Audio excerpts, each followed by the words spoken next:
Capítulo 30, exercício 45. Determine o módulo e a orientação do campo elétrico nos pontos 1 e 2 da figura P3045. Bom, o que mostra a nossa figura? A figura mostra superfícies equipotenciais cujo valor é colocado em cada uma delas. Então, por exemplo, a gente tem aqui o círculo menor, que tem uma superfície equipotencial de 0 volts, então ela se torna a nossa referência. Aqui o valor de 25, a outra 50 e 100, assim por diante.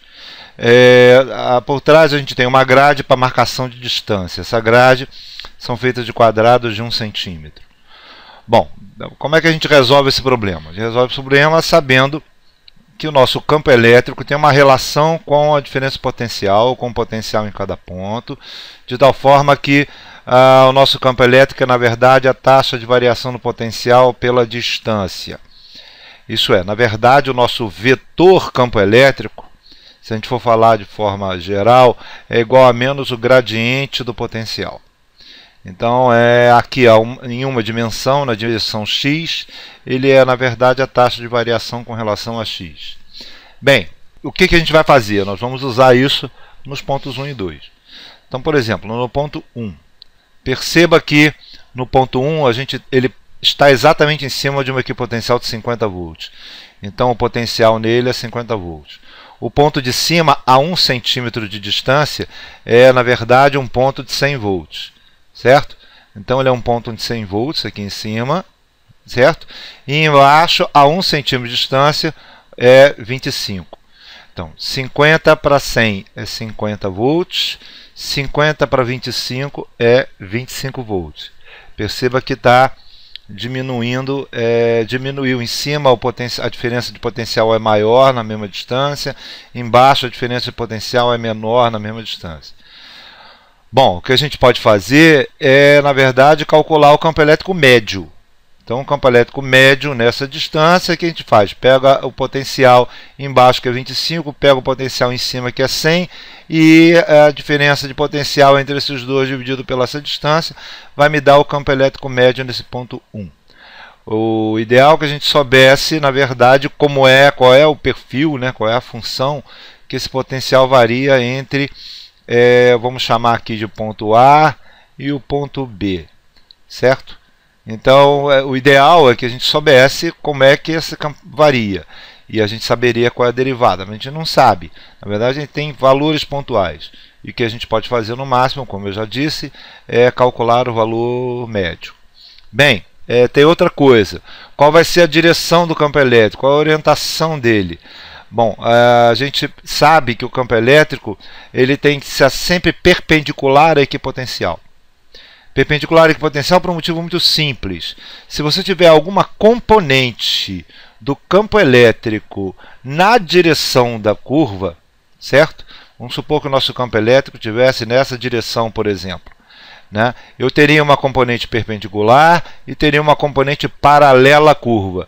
Ora, se eu tenho campo elétrico paralelo à curva, a gente sabe de cara que a diferença de potencial entre dois pontos é igual a menos a integral do campo elétrico através do deslocamento em cima de dos pontos que você tem a diferença potencial. Então, se eu tenho campo elétrico nessa direção, eu tenho diferença de potencial nessa direção. Então, não faz sentido eu ter esta componente aqui, porque essa componente me diria que eu teria dois pontos de potenciais diferentes em cima da equipotencial, e ela deixaria de ser uma equipotencial. Então, não faz sentido. Então, eu só tenho o campo elétrico perpendicular à equipotencial. Então, por exemplo, nesse ponto o campo elétrico tem essa direção, nesse ponto o campo elétrico tem essa direção, nesse ponto o campo elétrico tem esta direção. Bom, tem mais. O sinal, né, indica que o potencial aumenta sempre no sentido contrário ao campo elétrico. O campo elétrico tem que estar no sentido de tal forma que o potencial diminua no sentido do campo elétrico. Um motivo muito simples. Se você põe uma carga, para você aumentar a energia potencial dessa carga, você tem que movê-la no sentido contrário ao campo elétrico. Da mesma forma, usando aí a analogia, para você aumentar a energia potencial gravitacional, você tem que ir na direção contrária à força-peso. Você tem que subir o corpo para você aumentar a energia potencial dele. Da mesma forma, para você aumentar a energia, você tem que ir contra o campo elétrico. Por isso, o potencial aumenta no sentido contrário ao campo elétrico. Eu estou desenhando aqui esses campos elétricos nesse sentido, mas na verdade estão errados. Na verdade, o campo elétrico ele aumenta, ele está no sentido da diminuição do potencial.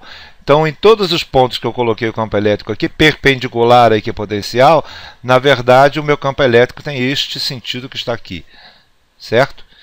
E então, no ponto 1 e no ponto 2 não vão ser diferentes. Quer dizer, o campo elétrico vai estar no sentido do maior para o menor potencial, isso é, no ponto 1 o meu campo elétrico vai estar assim, e no ponto 2 o meu campo elétrico vai estar assim, certo?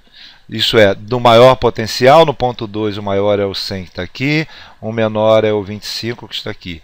Então, do maior para o menor quer dizer o potencial aumenta no sentido contrário ao campo elétrico.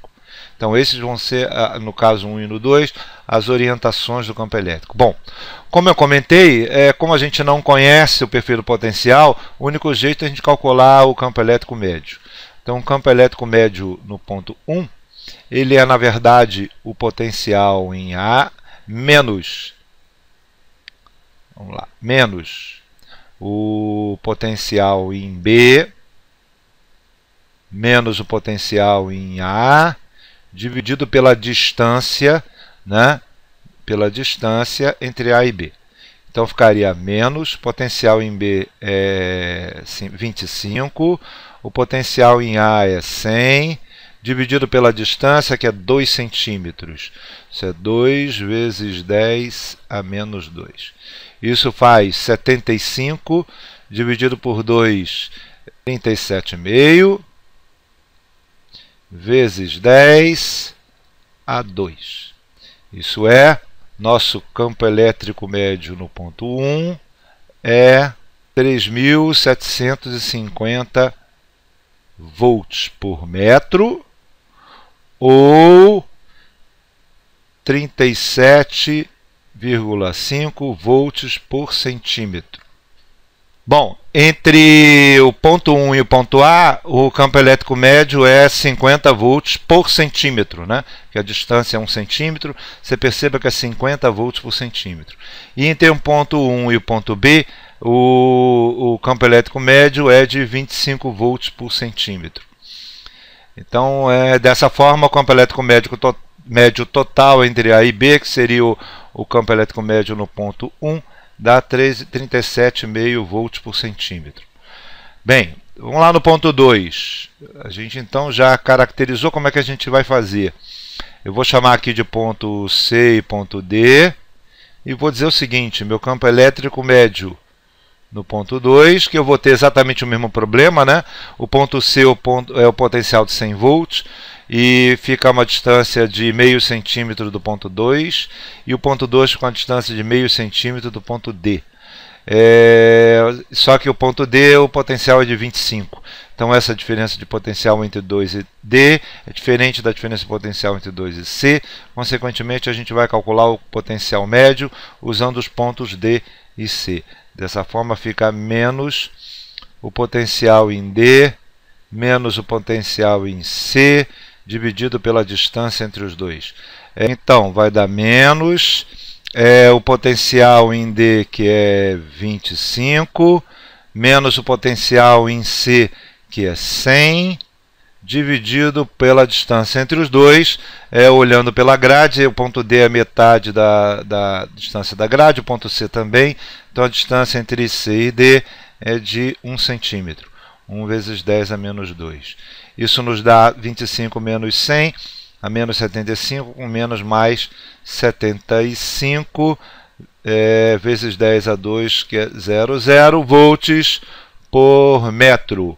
Ou também a gente pode chamar de 75 volts por centímetro. Bom, vocês podem perguntar por que eu botei menos VD menos VC. VD menos... Por que eu botei essa ordem? Por que eu não botei VC menos VD? Por um motivo muito simples, eu já conheço a orientação do campo elétrico. Então é a posição final menos a inicial. Isso vai me dar um campo elétrico positivo. Por que positivo? Porque eu escolhi já direto a direção do campo elétrico para fazer isso. Se eu fizesse VC menos VD, daria um valor negativo. O que significa? Que o campo elétrico estaria no sentido contrário, estaria de C para D. Então por isso o campo elétrico ia dar negativo. Como eu botei D menos C, o campo elétrico deu positivo. Então por isso ele está realmente no sentido de C para D. Tá? Isso.